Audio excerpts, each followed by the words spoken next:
Bienvenue dans ce nouvel épisode de 5 minutes d'anglais Smart.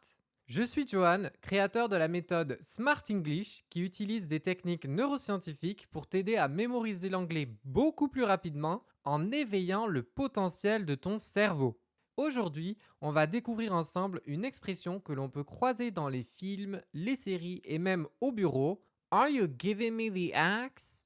Je vais t'expliquer ce qu'elle signifie, comment l'utiliser et te donner des synonymes pour enrichir ton vocabulaire. Alors, ready? C'est parti!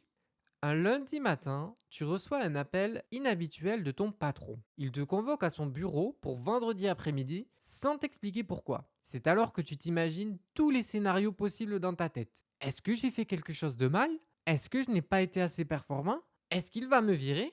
Toute la semaine, tu gamberges sur le sujet. L'attente est longue, très longue, jusqu'à vendredi. Plus tu attends et plus tu angoisses. Et vient enfin le jour J, lorsque vous vous croisez dans les couloirs, il est au téléphone, il te regarde même pas. Arrive enfin l'heure du rendez-vous, tu toques à sa porte, il te dit de rentrer, tu remarques de suite son regard sérieux. Jusqu'au chemin de ta chaise pour t'asseoir, la pression devient de plus en plus incontrôlable. C'est alors que tu lui poses la question. Are you giving me the axe? Selon toi, qu'est-ce que cette expression signifie? To give someone the axe, c'est une expression idiomatique en anglais qui signifie renvoyer quelqu'un ou mettre fin à quelque chose. Dans le contexte de l'épisode Are you giving me the axe, ça veut dire est-ce que tu es en train de me virer? On l'utilise principalement au travail, mais on peut aussi s'en servir pour exprimer l'idée de mettre fin à une relation ou à une collaboration. Alors, il y a plusieurs façons de l'utiliser, en sachant que axe, c'est une hache. Quand on dit to give somebody the axe, on donne la hache à quelqu'un. On se sépare de lui donc. Par exemple, the company decided to give him the axe after several warnings. L'entreprise a décidé de le licencier après plusieurs avertissements. On peut aussi dire to be given the axe. Donc cette fois-ci, on nous donne la hache, donc on est viré et non pas on vire. She was given the axe last month due to budget cuts. Donc elle a été licenciée le mois dernier en raison de coupes budgétaires. On peut aussi dire to get the axe pour dire être viré. Donc on nous donne la hache. After the merger, many employees got the axe. Après la fusion, donc merger c'est fusion, de nombreux employés ont été virés.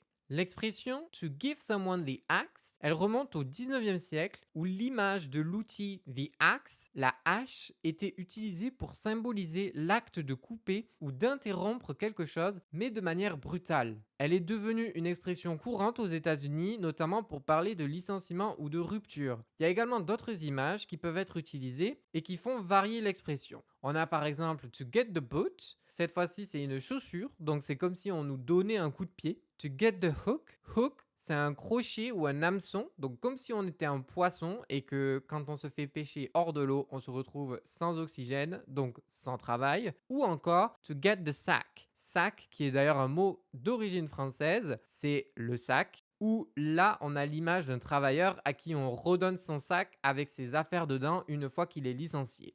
On retrouve aussi de nombreuses alternatives pour dire virer en anglais, mais de manière formelle comme courante. Par exemple, si tu es souvent en retard, que tu as un mauvais comportement avec ton boss ou tes collègues, ou encore que tu présentes de mauvaises performances, là on peut dire to fire somebody. After missing multiple deadlines, John was finally fired. Donc, après avoir raté plusieurs délais, John a finalement été renvoyé. L'entreprise qui traverse une crise économique et qui souhaite se réorganiser en réduisant ses coûts, cette fois-ci, ce ne sera pas to fire, mais ce sera to lay off.